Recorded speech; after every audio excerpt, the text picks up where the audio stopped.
Okay, so good afternoon, everyone, and welcome to the fourth webinar in our 1619 Impact series. My name is Kendra Grissom, and I work as a program assistant on the K-12 education team at the Pulitzer Center. And we're so excited that of all of the places that you could be this Saturday, that you've decided to spend time with us. Today's webinar is called Centering Joy, and it's all about how teachers can go about centering joy in their teaching practice. Before we begin our webinar, I want to just introduce the Pulitzer Center briefly. The Pulitzer Center is an education and journalism nonprofit organization based in Washington, D.C., and our mission is to champion the power of stories to make complex issues relevant and inspire action. We support journalists who report on underreported stories in 5 major focus areas. Those areas are global health, climate and environment, human rights, peace and conflict, and information and artificial intelligence. Our K-12 education team is proud to be a partner of the 1619 project, which connects to our human rights focus area. And we are excited to celebrate 5 years of the 1619 project and our partnership with the project by bringing you this learning webinar. And so without further ado, I'm going to turn this over to today's host, Dr. Karima Haynes, who is the Reporting Fellows Director here at the Pulitzer Center. Good afternoon, everyone. Happy to be here today. Happy to be able to spend some time with you on this very important subject. Just a little bit about myself. For 20 years, I was a newspaper reporter. I worked for the Providence Journal, Ebony Magazine, and the Los Angeles Times. And after my reporting career was over, I made the transition into higher education. And for the last 18 years, I taught journalism courses at Bowie State University, where I was a tenured assistant professor of journalism. And I am brand new to the Pulitzer Center. I've been here actually 6 months yesterday, and I am the director of the Reporting Fellows Program. And the Reporting Fellows Program is essentially, we have 40 undergraduate students kind of between the ages of 18 and 25 years old who report on projects from around the globe, from our focus areas, which Kendra just kind of outlined for us. So I'm excited to be here. I'm very excited to be able to moderate this panel.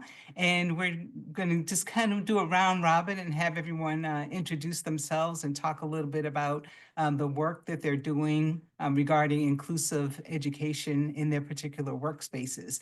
So I'll toss it to Donja, and then if Donja wants to toss it to Johanna, and we'll kind of go around the room in that way. So Donja, take it away. Yes, thank you, Karima. Yes, my name is Dr. Donja Thomas. I am an English educator and Black Studies and Critical Studies curriculum developer. I have been teaching now 18 years at Lincoln High School in Columbus, Ohio. 15 years I have been creating my own curriculums and teaching core English credit classes that center Black studies. One being African American Voice, which focuses on the significant contributions that Black Americans have made to the world. And then I have a course called Afro Heritage, which takes a more Pan-Africanist perspective on the ideals and important, once again, contributions that we have made on a global scale. Really, my main focus is really trying to imply and impress upon the importance of employing curricular studies rooted in the Black experience inside and outside the classroom, and the advancement of Black studies and critical studies in K through 12 schooling. So I will pass it over to Johanna. Yes, thank you, Donja. Hello, my name is Johanna Josaphat. I'm the founding teacher and teacher leader at the Urban Assembly Unison School in Brooklyn, New York. I've had the privilege and honor of taking the work that we've done at the school, incubating it first in my own classroom, and then sharing my practice with my colleagues that then informed all of the social studies classrooms across our very small school. And so I'm really excited to even talk today about how we've had the opportunity to take the work that we were doing at the school and infusing the 1619 project and other resources in order to really bring our students into thinking critically about really current issues and giving them a space to ask questions, giving them a space to center joy, to see themselves in the curriculum, and have an opportunity to really learn something that really excites them and gets them going. And I will pass it to Charles. Really honored and humbled to be here. My name is Charles Sanderson. I use he, him pronouns. I am very proud and honored to serve the community of Woodburn, Oregon. We are in the Willamette Valley. The vast majority of my students are emerging multilinguals, and we integrate the 1619 project into all my courses, but most boisterously through our vocal justice course, which strives to empower young people to use their authentic voices to speak up on the issues that matter most to them and their families and community. And I will pass it over to Kim. Hello, everyone. My name is Kim Tate, and I'm a dual language instructional coach at International Prep Academy in Champaign, Illinois. I was part of IPA's Multilingual Maestras team in the 2022 cohort, and I'm thrilled to be here today to share and learn from all of you.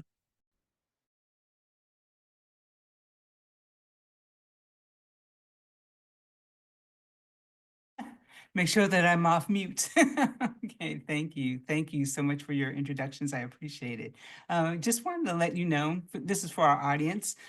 Your voice is important to us, and we want to help you stay connected to the conversation by posing questions. So please use the Q&A at any time you have a question that you want to ask our panelists.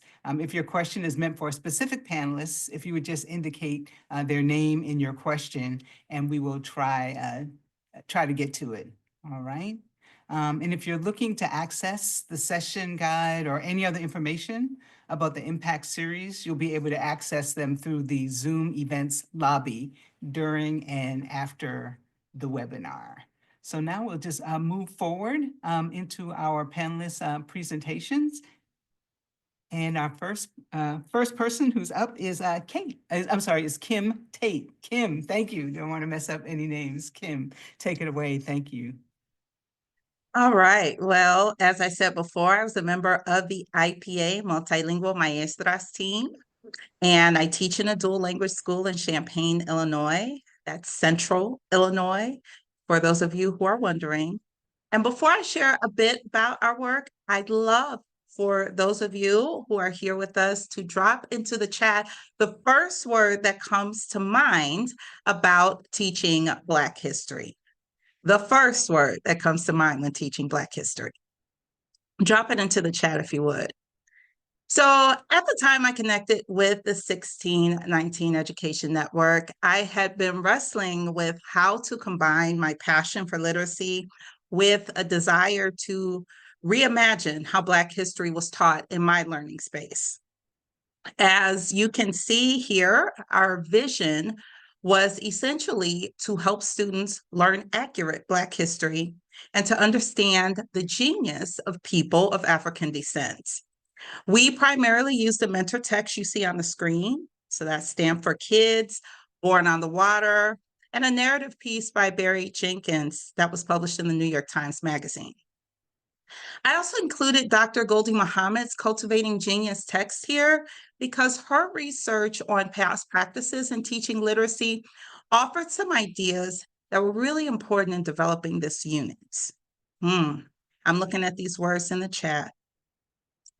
Literacy learning, according to Dr. Goldie Muhammad's research, was central to all disciplinary learning.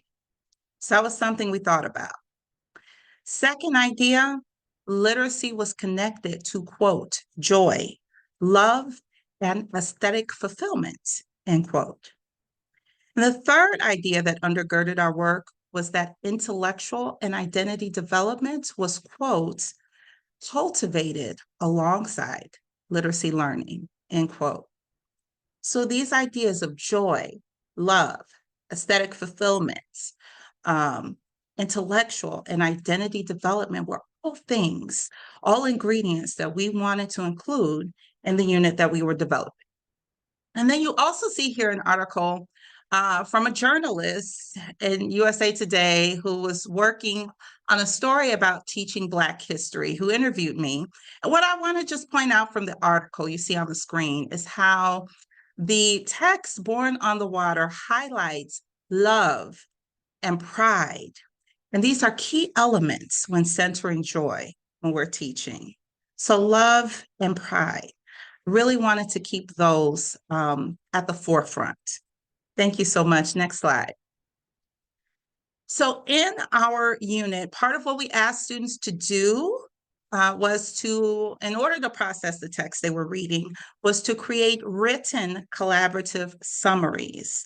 I'm a big proponent of social learning theory, and I believe that collaboration helps students to learn, to process, and to extend their thinking, especially when we consider deep ideas. And so we see students actually processing what they read in the narrative piece by Barry Jenkins about Gabriel, and my students would say not Prosser. Gabriel tried to help slaves. Gabriel led a revolt with thousands of others. His plan was to kill all the whites except for QFM, that stands for Quakers, Frenchmen, and Methodists. 2 slaves betrayed him and snitched. He was executed because he helped them. Gabriel tried to help slaves escape but failed. So this is a written collaborative summary, and we see the students there who were presenting this to an audience. So as they were researching and learning, they were sharing that knowledge with other students in the campus. Next slide.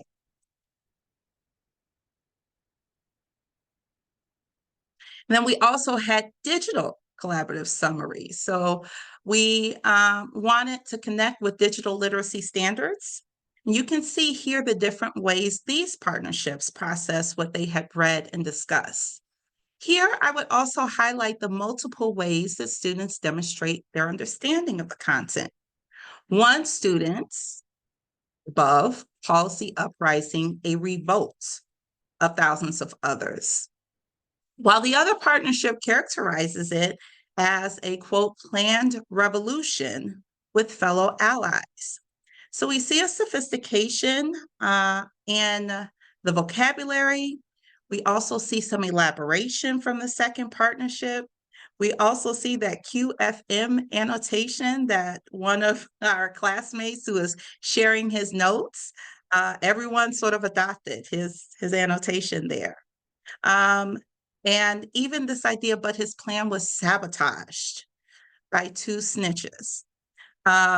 So the students are really processing the content and forming their own ideas. And that's exactly what we wanted them to do. Next slide.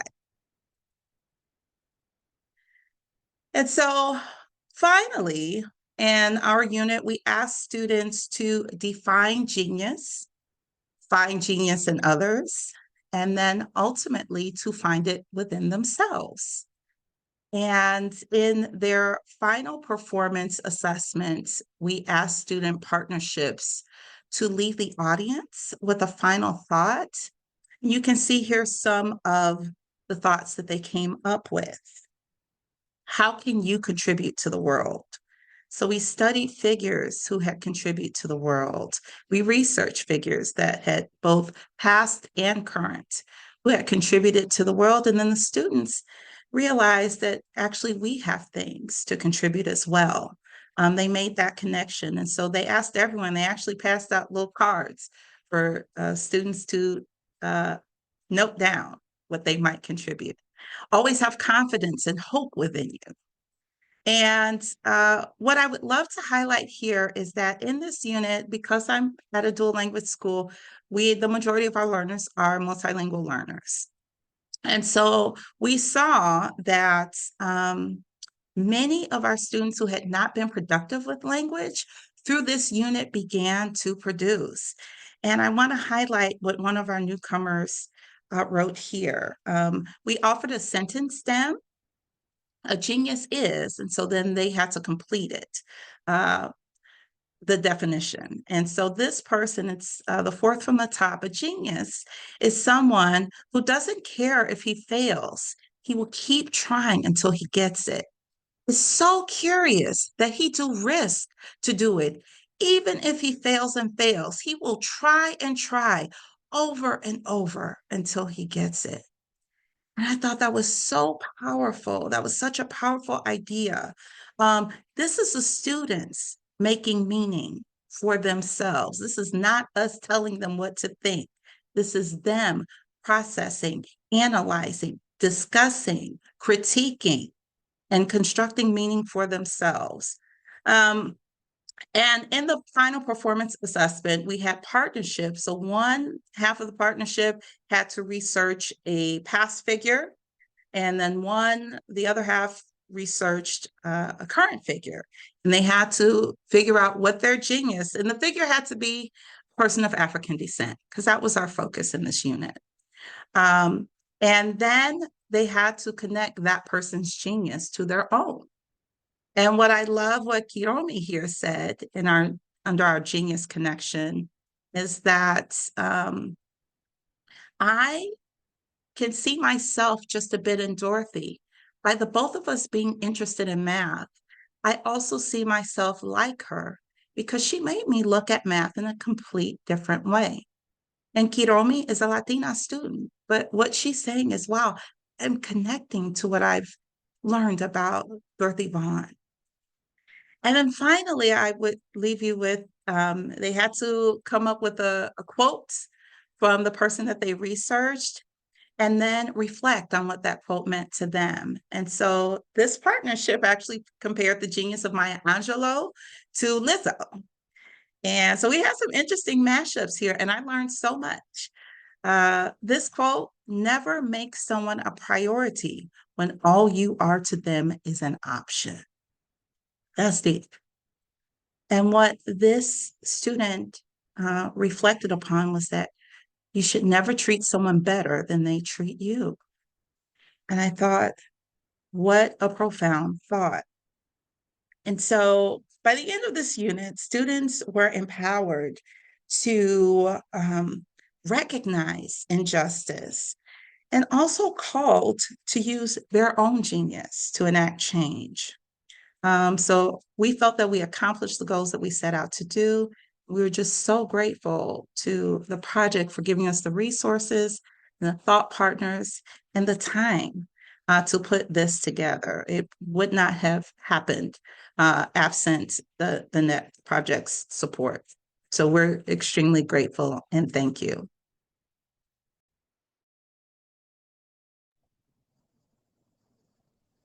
Thank you so much, Kim. We appreciate that. We'll roll ahead to Johanna, am I right? Yes. Yes, ma'am. Hello, everyone. Please drop in the chat what comes to mind when you think of the word resilience.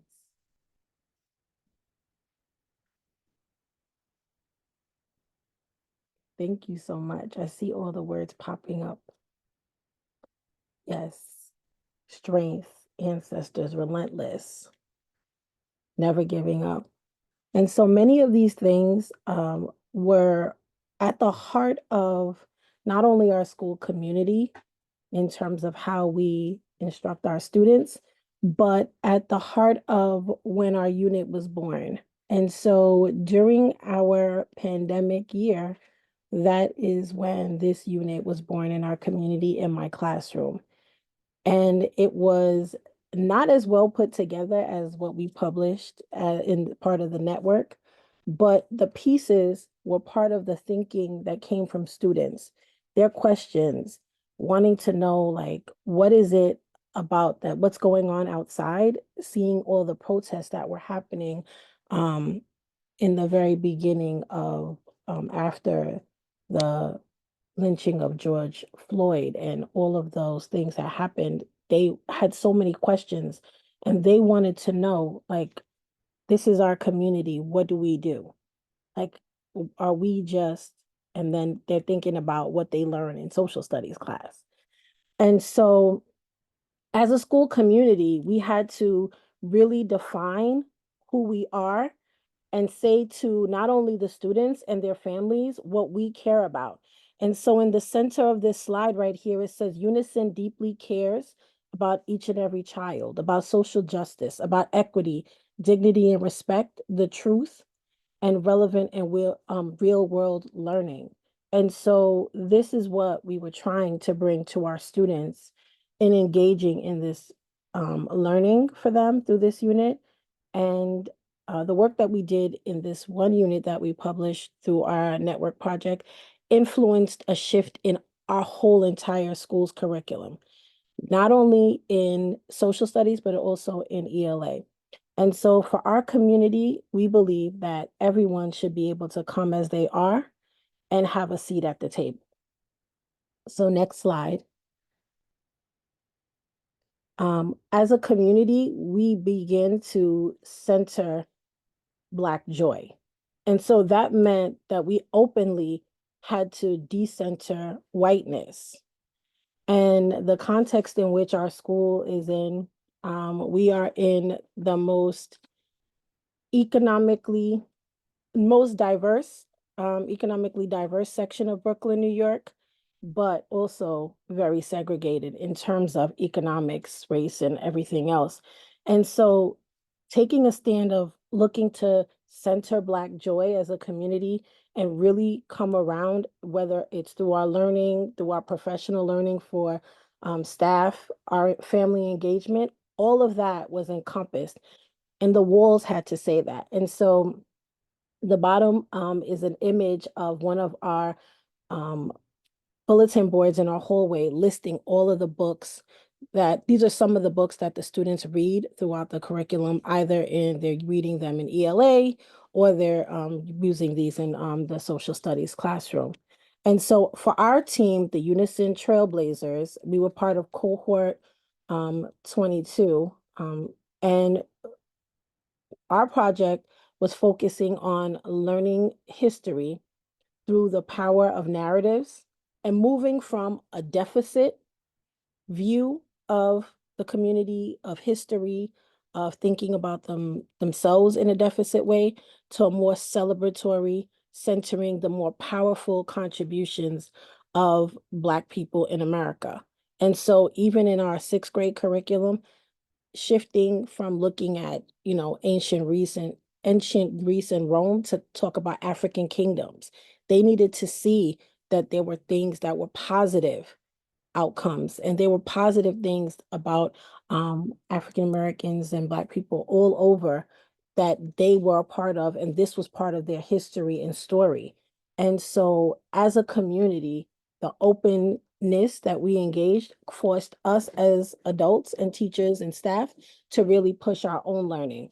So you'll see in the next slide,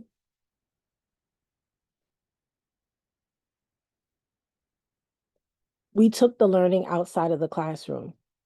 So the smiling faces that you see, yes, they smile while they learn, but also they learned what it's like in terms of community. And on the next slide,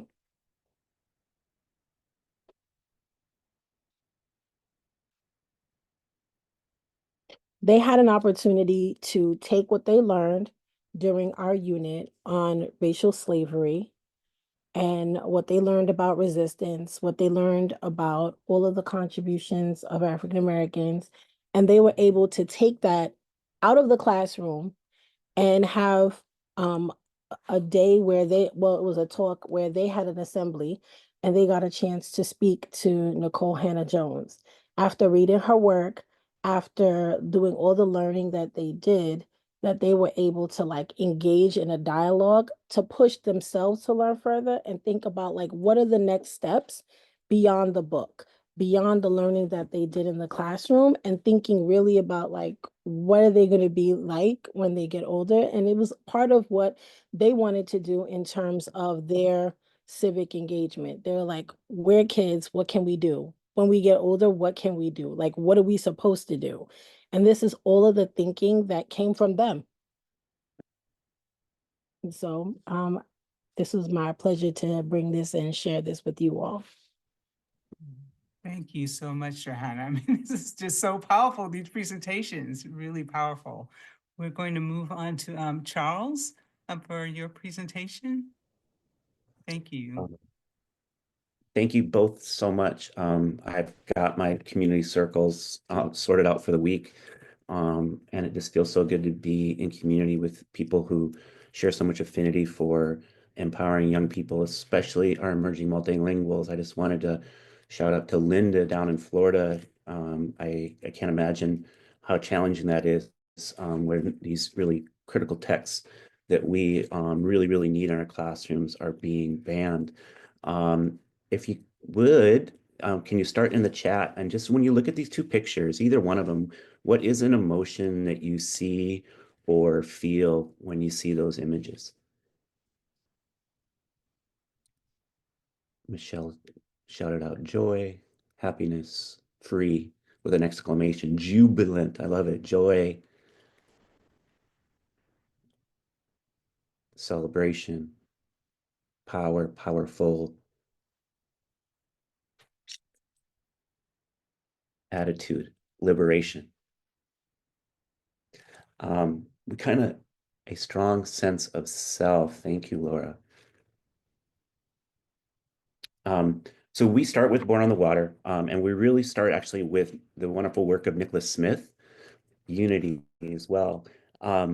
And you can see just from this list of emotions that have been shared out already, my experience is far too often African-American history is taught in kind of like two pieces. One, we learn about the institution of enslaving human beings, and then we learn about MLK, and that's it. But Born on the Water takes us far, far back in history and begins in Africa. So we see the genius that Kim is talking about.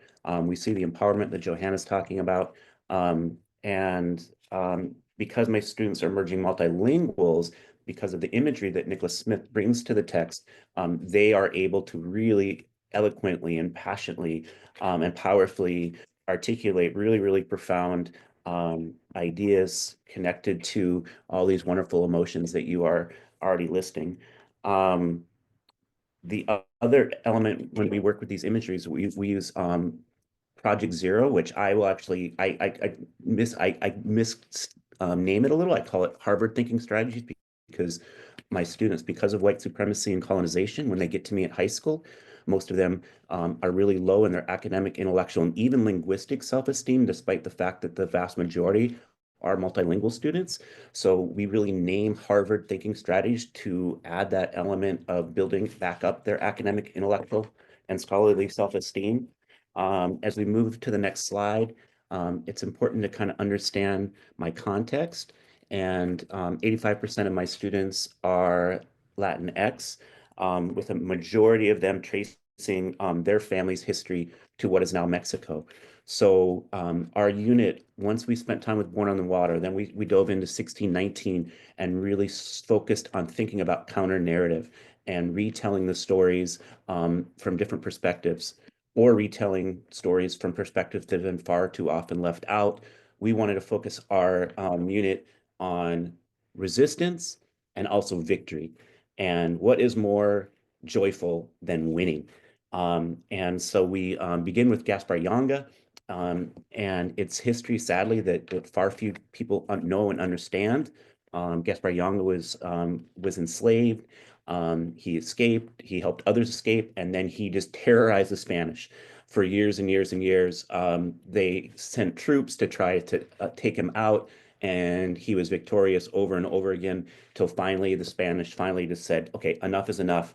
And they conceded to 11 of his demands. And in 1609, you have the first free community of formerly enslaved people in all of the Americas. In the center photograph, similarly, a lot of people see that picture and don't know who he is. And sadly, a lot of my Mexican American students and also our leaders, school leaders and district leaders don't understand who he is. But this is Vicente Guerrero. He's the second president of Mexico. And he is also Black, and he is also indigenous. And in 1829, right? So think about this. This is 36 years before the 13th Amendment was signed, right? Vicente Guerrero ended the institution of slavery in what is now Mexico. So when I was taught about the Underground Railroad, the Underground Railroad flowed north, but actually it also flowed south, and you had people fleeing enslavement in Texas and heading into Mexico. So when we start to learn this beautiful history, what we have is an opportunity to build affinity between Black and Brown communities and realize that we aren't as polarized and separate as we need to be. Lastly, the third image, my students will learn about the American Revolution. My students will learn about the French Revolution, the Russian Revolution, but sadly, they aren't taught about the Haitian Revolution. And what is critical about this is the first free Black republic in all the Americas. This is people who were once enslaved overthrowing one of the leading military powers in the globe. So the importance of teaching Haiti's history as well. And then the through line, and the beautiful thing about 1619 is what it teaches us is the history that is connected to the present. And so when we look at a lot of what's going wrong in Haiti, we have to understand that history. And as we head to the next slide, I want to emphasize that we take the knowledge, and much like Johanna's students, we don't just take the knowledge and learn it, then we put it into action. So as we head to the next slide, you'll see my students at the Oregon Association of Latino Administrators Conference, where they presented our work to a room that was superintendents, building leaders, teachers, educational leaders, and sadly, the vast majority of them, even in that space, did not know that history. And I just want to share one of the remarks from somebody who joined us on that day, and I'm sure you can read it, but I just want to read it out loud just so it's in this space. Last week, I had the privilege of learning from you at the Awala Conference. Thank you for creating a safe space where educators could share their lived experiences through creative writing. More importantly, thank you for intently listening to our stories. I left your session feeling extremely inspired by you all. La verdad, words cannot express how incredibly proud I am of each and every one of you and the work you are doing to do away with internalized oppression in the Latinx community. I'm so excited to see how your group expands and sets the stage of generations to come. So once again, there is joy in learning about victory and resistance, but there also is joy in sharing that with others. And as we head to the very last slide, you won't be able to see her very well, but in the very bottom corner on this next slide, on stage at the Arlene Schnitzer Concert Hall in front of 2,000 people, that is the brilliant and amazing Belén Mendoza Cortez, very proudly Oaxacan. She is a thriving freshman now at Yale University. And a huge reason why she is at Yale is because of 1619 and because of the Pulitzer Center and the opportunities that these two organizations created for her to be published robustly at a national stage. And I'll share this little bit of joy from Belén. I'm writing to you from La Casa. I'm sitting on a couch and taking this moment in. I'm living the moments we used to talk about and await with such anticipation, and I still find myself gravitating to the corners like I did in your classroom. But now I'm a lot more confident and authentically myself, and it brings me so much joy. Thank you for helping me find this joy, Belén. So I appreciate you all very much, and I can't wait for the next presentation by Dr. Haynes. Well, thank you so much, Charles. I really appreciate that. Was a mini history lesson. I know everybody's ears perked up and will be running to find books on the famous people that you mentioned in your presentation. And we're going to move forward to Donja, who'll be giving us her presentation now. Thank you, Donja. Yes, this has been wonderful being able to hear all the amazing work that you guys have been doing. Um, when I was given the privilege to implement and support the 1619 project by doing and creating a curriculum based on this work, I had just given a TED Talk in November 2019 entitled Blackness is a Superpower. And in this TED Talk, I really emphasized the importance of Black studies as a portal towards regaining critical consciousness awareness, liberating our minds, and revealing superpowers. Because one thing I noticed in the classroom is I felt that as I engaged in this work with these students, we all were realizing how powerful we were in ways that we necessarily didn't get in other teaching environments when we weren't centered. So when I designed this unit, I really wanted to implement an extended project. We really worked on this throughout the entire year. It was a pretty extensive curriculum where we explored and analyzed the ways in which Black consciousness, Black genius, and Black ways of being, and this was historical, social, spiritual, societal practices. We really ran the gamut, just trying to emphasize how foundational they were, or Black people are in general, in the creation of the United States, and in the construction of American national identity in general. So I really wanted to do a lot of extensive work in trying to bring that to the forefront, because I really want young people to always know that in the midst of us exposing and learning these ideas, that they need to seek knowledge for themselves, always, that they need to acknowledge their own power, and they need to recognize there is no challenge, there's no harsh realities, there's no condition, distraction, nothing that can stop them from shining their light. All right. If they don't want it to be dimmed, they have the power. That was my biggest thing. I wanted them to know they have the power. So I put on this first slide a photo, actually, or a painting by one of my favorite artists, and an artist that we also studied, Carrie James Marshall. This particular photo is called Bang. I just wanted to emphasize the fact that we really studied and interacted with audio clips, visual clips, biographies, documentaries, films, art, music, and really tried to keep it tied obviously to some of the works by 1619 Project. Idea of America by Nicole Hannah-Jones was a piece that we weaved throughout our unit. We kept revisiting. But I mean, we studied everything from poems by Jessica Care Moore to looking at Louis Vuitton fashion shows that were inspired by James Baldwin's essay in 1953, or his essay in 1953, Stranger in the Village. It was the 2020, I think, fall winter line. It was really a powerful presentation where Saul Williams did a rendition of that piece. So we just looked at all different forms of cultural art forms and practices, as well as I would say contributions that Black people were making to support this idea that we were super powerful. We started off, I put the picture of Langston Hughes's piece, Harlem, which I thought was very important for them to start thinking about this idea of the American dream, to get them thinking about their own dreams. They all had to, we studied and analyzed this piece, and then they had to write down, what,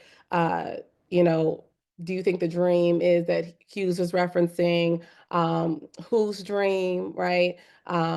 Who is the question directed towards and why? And then they had to actually write down their own dreams for themselves, as well as how they plan to bring them into fruition.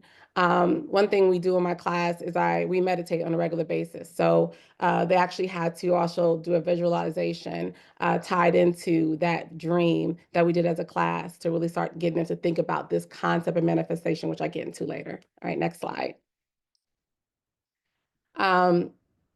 This next slide really kind of focuses on the fact that I really went against this idea of history, or actually we studied the etymology of history in the class, looked at what that actually term meant in the dictionary, because I always want students to understand that there's a lot of true meaning in things that aren't always obvious.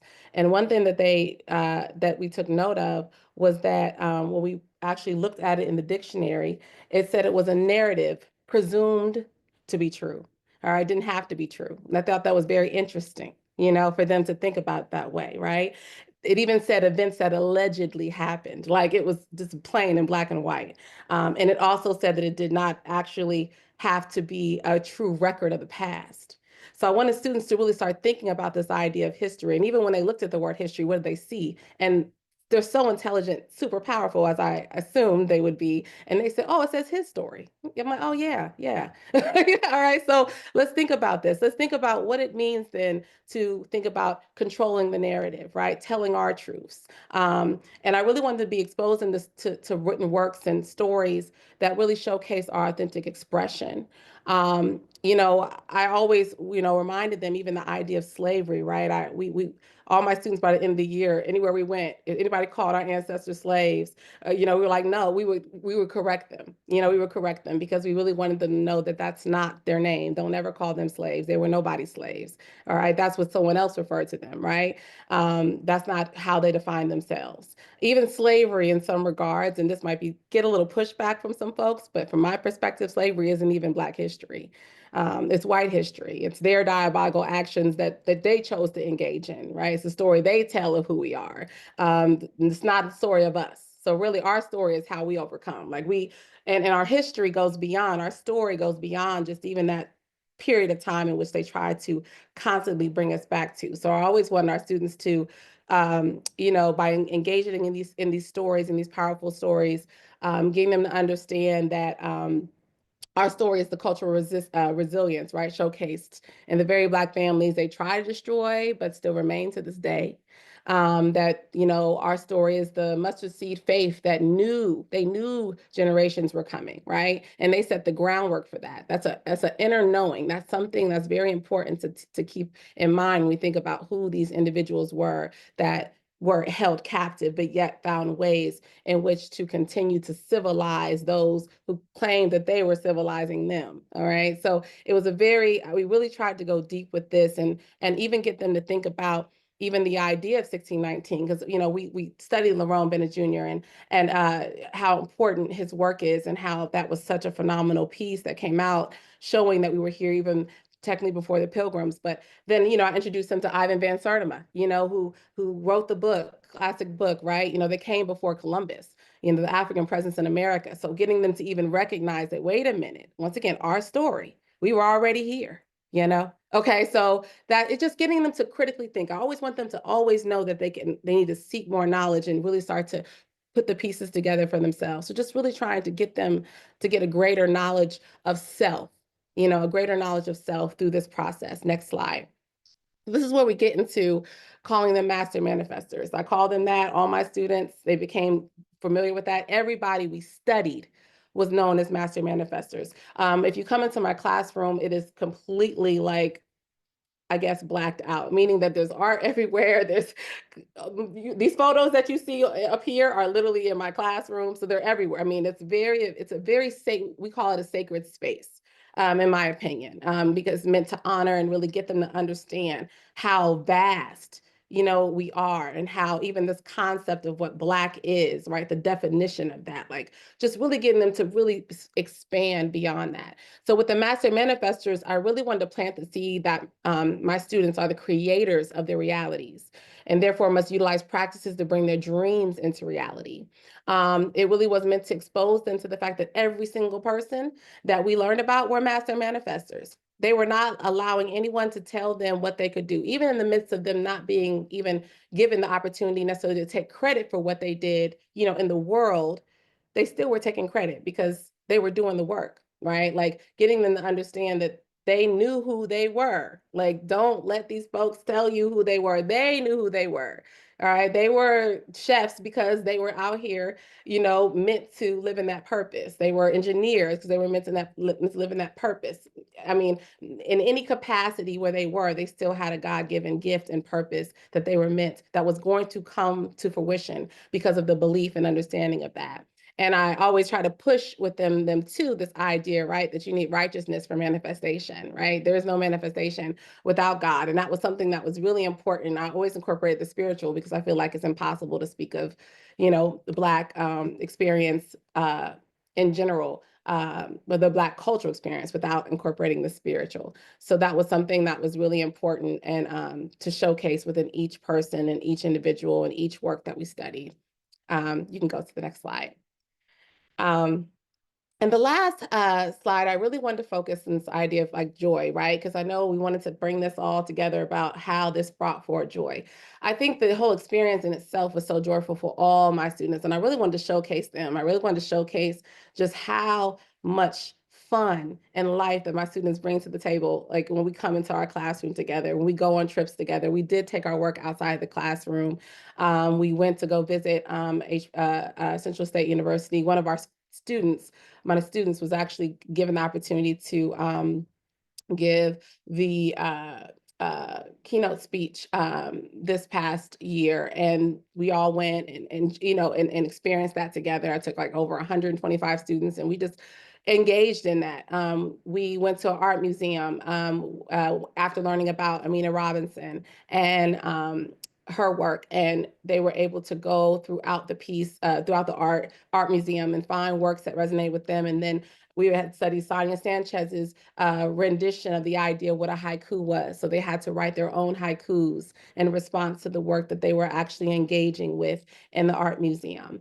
You know, I had them actually write out what freedom meant to them.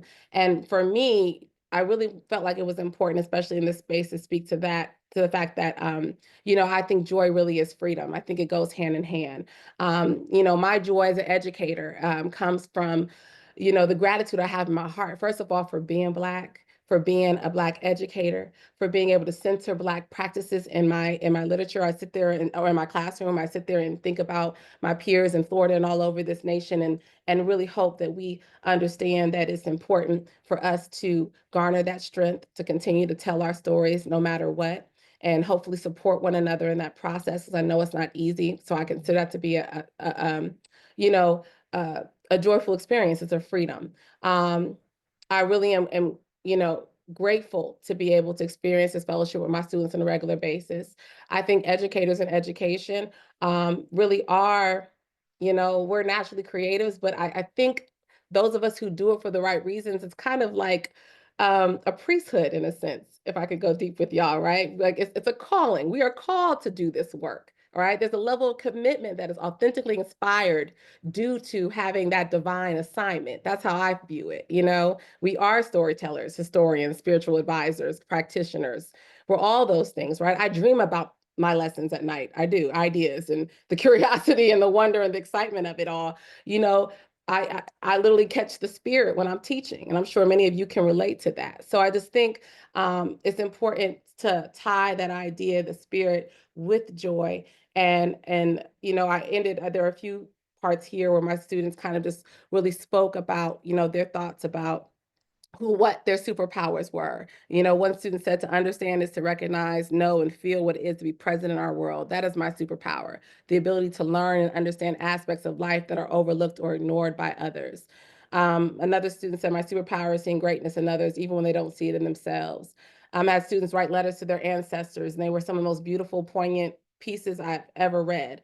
So in the end all be all, I just really think our practice of this, right, our work, should bring us that joy. And joy really is, in my opinion, a type of freedom.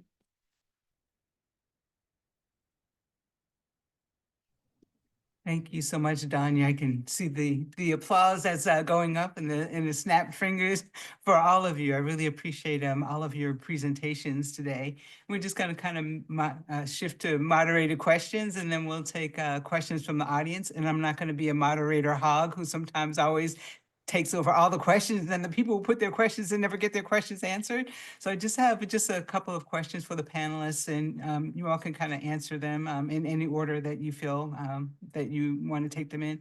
But all of you kind of presented work that shows almost like an upside down view of Black history as we've been traditionally taught. You're giving us a brand new perspective, a brand new window on how Black history should be taught to young people. And I just want to ask you, because it's upsetting, it's changing, it's a new view, how do you deal with pushback that you might receive from students or faculty colleagues, school board members, people in the community? How do you manage that? And this is just, I'll start with Donja, and then we can just kind of work our way around the horn. Thank you. You know, that's so interesting you say that, because, you know, I've even been doing this work for so long, and people look at me like, how the heck are you out here teaching this type of, you know, even my students like, do they know you teaching this stuff in here, Dr. Thomas? They would say like, do they know what you're teaching us? But the reality is, you know what? Going back to that spiritual aspect of things. You know, when I started this, I didn't think about whether I could or not. I just did what I just walked in it, if that makes sense. And as I walked in it, the way was made. It was as if like, and then there was always pushback from individuals. Don't get it twisted, right? There's always those haters. There's always those people, the naysayers. But for some reason, even the people in my buildings, even the teachers, even people that you think would be on my side that weren't, they got shut down because the students were and the parents were signing up for the courses, and they couldn't. And then they kept kept on asking for more and more and more and more.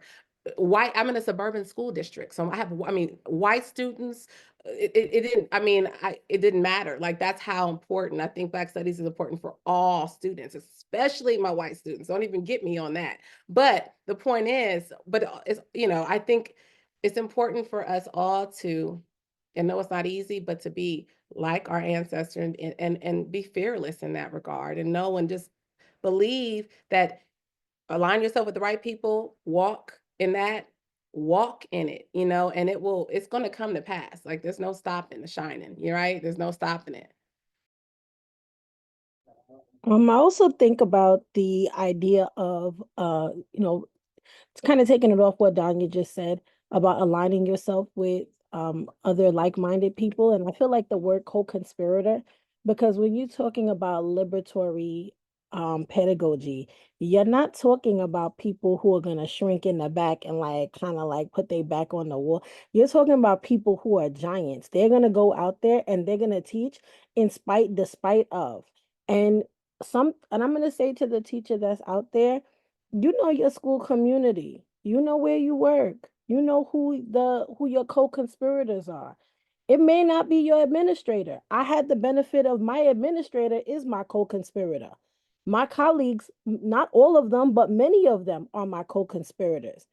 And sometimes you only need just one, right? You only need just one. And as long as you're teaching to the truth, there is no stopping what is true, because I think it's bigger than the lesson plan. It's bigger than the unit plan. It's bigger than the book that you're using. It has nothing to do with that. It has to do with what exists, what is real. And so I feel like that is part of, like, at the heart of, like Danya said, this is spiritual. This is not for, like I said, this is not for the weak. This is not something that someone who's going to go in and teach history like this, like Charles is going in there teaching what's not in the textbook, what's not provided, right? There's going to be, a lot of pushback with that. I would just add, if you are in a location where you don't have co-conspirators. Now, I had my team. My team were my co-conspirators, and we were it. But we rolled with it. And I had a colleague who said, "We're not going to apologize for teaching the truth." And we had that above our doors every day, and we walked in, and that was the attitude we carried in. But one of the things, if we were questioned, we always connected our teaching to the standards, the state standards, wherever you are. So when people asked, "Oh, you teaching, are you being radical? Are you?" And we would say, "We are teaching this standard." And so that's one way to insulate you, if you would, from some of that pushback.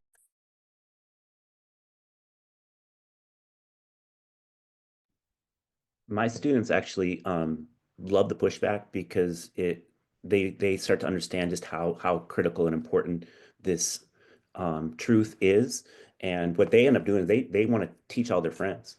They want to teach their little brothers and sisters. They want their little cousins come over and they want to teach them real history. And so I think I'm sorry for the folks down in Florida, but the pushback has really empowered my students to take the next step with this.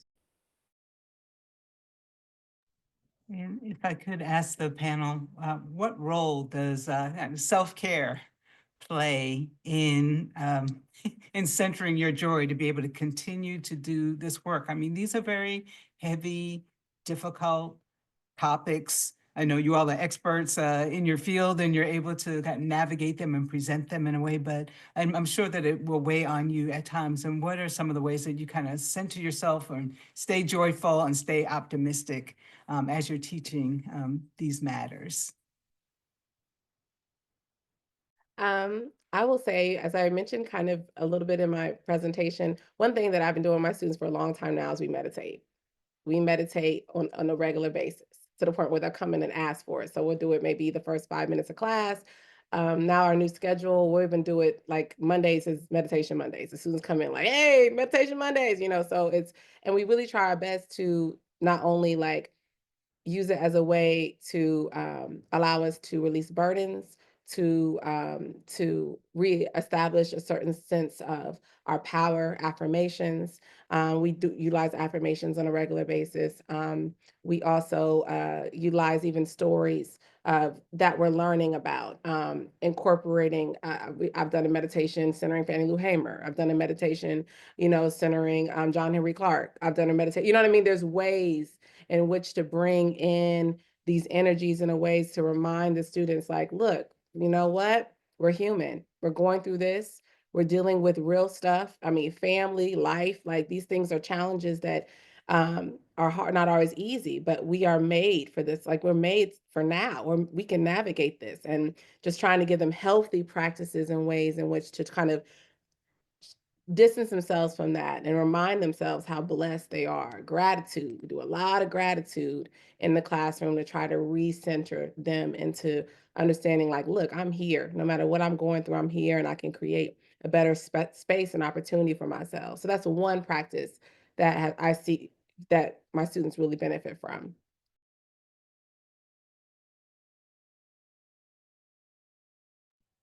I mean, appreciation throughout the community, we center like appreciation and gratitude. We have assemblies to celebrate the students, have them show them how to celebrate each other, celebrate their different parts of their identities, whether it's culture, whether it's any little thing that is part of them, so that they understand that times are gonna be hard, things are gonna be hard, but you need to like celebrate yourself, celebrate your community. We also have a lot of engaging activities. So, one thing I'm thinking about and planning now is a sneaker bowl. It's an annual event. Things that you look forward to. It's a hope, right? Everything is not about being hopeless, but there are moments of joy and hope. And so, those are some of the things that we center and think about beyond the curricula heaviness.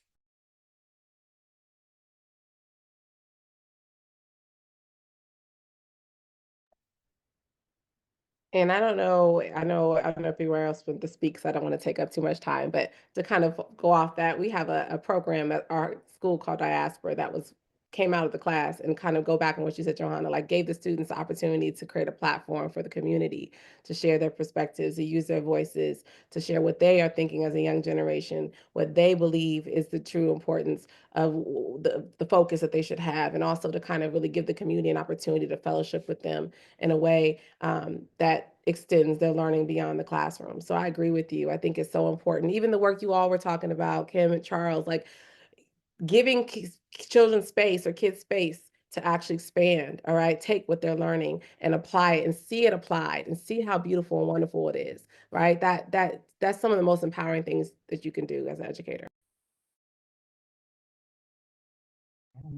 Just want to pivot now to questions that we have in the chat. And if there are any questions from the audience that you want to throw in the chat, I'll be happy to roll through them and give you an opportunity to ask your questions of the panelists. The first question I have is coming from Heidi, and she said, do any of you have plans to teach in the community given the attack given on Black history? So that would be moving outside of the classroom and presenting your work within the community. And that's for anyone who wants to answer. Most definitely, most definitely. Like I said, this has been an annual event now. I told you about this Diaspora program. We're literally in the process of building that up. Now we have our presentation or our program February 1st, and we don't hold back, especially now that all this is going on and it's coming from the voices of our babies. I think it's really important. That's one way that I like to bring it out. Also, through my writing, I've been lately just been real fired up, and I've been writing more Substack wise as far as putting the work and these ideas and a lot of the lessons and these important stories out to the world, to start educating other adults as well about who we are and how it's imperative that we know that we are the power. I just think right now, so people are so just sad and depressed, and they're like, oh my God, they're so filled with fear, and there's so many things out here that are just divisive, trying to keep us on such a low vibration. And I just think that's just the enemy knowing that this is the time for us to actually take that energy and create and create and create and create, and to the point where we can literally create what we want our reality to be.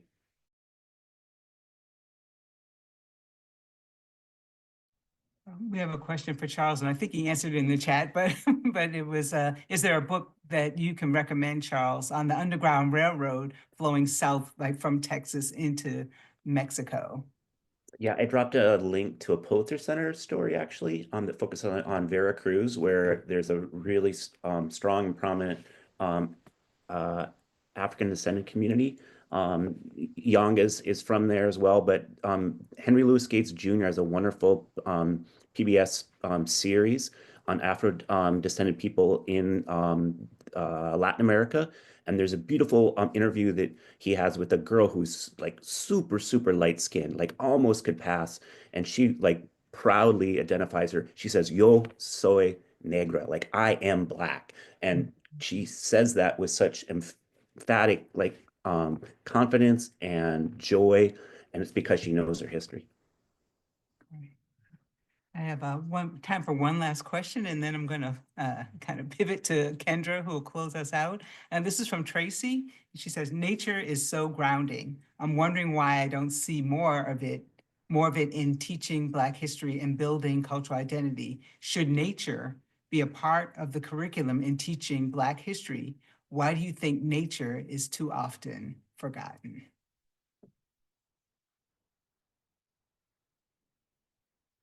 And that's for anyone on the panel. I don't want to feel like I'm taking over here, so please, like, people pop in. I think this is beautiful, Tracy, and I completely agree. I think in general, when I think about African spiritual practice, it's hard to do that without acknowledging nature, right? Acknowledging the naturalness of the world, even the fact that the stories that we hear, Gaia, right? The name of Mother Earth, literally, right? Like she's a part, we're all connected astronomically. It's very important, I think. So I think there's a lot of ways to bring nature into education. One, you obviously can go out into nature and actually teach in that space, which is obviously one obvious thing. But I think by bringing in these stories, especially Charles bringing up the Haitian Revolution, I mean, look, there's lots of ways in which we can start to showcase how Black people have utilized our natural surroundings as a way to support ourselves, to weaponize ourselves, to connect with a greater power. I mean, to me, it goes hand in hand. I can't even see how you can teach a lot of these concepts without speaking about the importance of nature and the role that plays. I want to let the panelists know that you can respond to the question in the chat as well, but I want to be mindful of our time and kind of switch over to Kendra. If you just want to jump in and just talk a little bit about the community programs that are coming up next. Thank you. Thank you, Karima. Yes, so we are so grateful for everyone who joined us today for this panel. And so grateful for you for staying over time. And we invite you to join us at the culmination of this webinar series, which is taking place on Saturday, December 14th. Our 1619 Impact grantees will be presenting on their work, and they've done work in a variety of educational contexts. And we even have some community organizations who were grant recipients. The title of the showcase is called Sankofa in Practice.